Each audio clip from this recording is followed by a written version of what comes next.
हजरत अबू सालेह मूसी जंगी दोस्त रहमा अल्लाह नहायत नेक परहेजगार और तकवी वाले बुजुर्ग थे। आप अहले दिल, शब बीदार और सूफियाना मिजाज रखने वाले बुजुर्गों में शुमार किए जाते थे। आप हमेशा रिज़्क़ हलाल कमाते, झूठ, फरेब और जुल्म से दूर रहते। रवायतों में आता है कि आप हर वक्त वजू में रहते और जबान पर अल्लाह का जिक्र जारी रहता था। एक दिन का वाक़या निहायत अजीब व इबरत अंगेज है।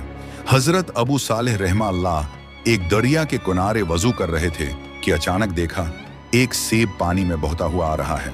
आपने भूख की हालत में वो सेब उठाया और एक लुक़मा खा लिया, मगर जैसे ही खाया दिल में खटक पैदा हुई कि कहीं ये सेब किसी का हक तो नहीं। फौरन सेब हाथ में लिया और सोचा कि अगर ये किसी का है तो बगैर इजाजत खाना दरस्त नहीं। चुनांचे आप दरिया के बहाव के रख पर चल पड़े ताकि मालूम करें कि सेब कहाँ से आया है।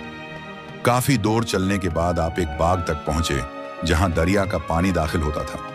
आपने बाग के मालिक को जाकर सलाम किया और अर्ज किया, मैंने आपके बाग से बहा कर आने वाला एक सेब खाया है, बराह करम मुझे माफ फरमा दें।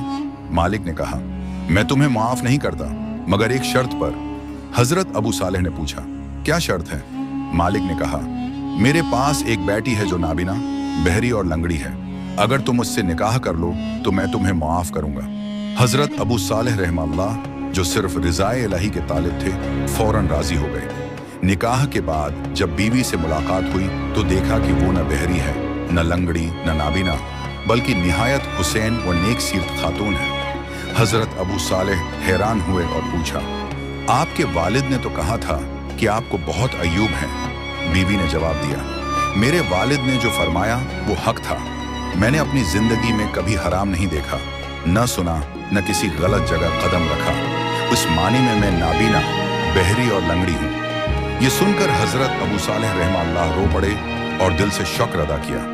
इसी नेक खातून के वतन से हजरत शेख अब्दुल कादिर जिलानी रहमतुल्लाह अलैह की विलादत हुई। इल्माए कराम फरमाते हैं कि अल्लाह ताली ने हजरत अब्दुल कादिर जिलानी रहमतुल्लाह अलैह को इसलिए विलायत का ऐली दर्जा अता फरमाया कि आपके वालिदीन दोनों हलाल रिज़्क़, पाक नियत और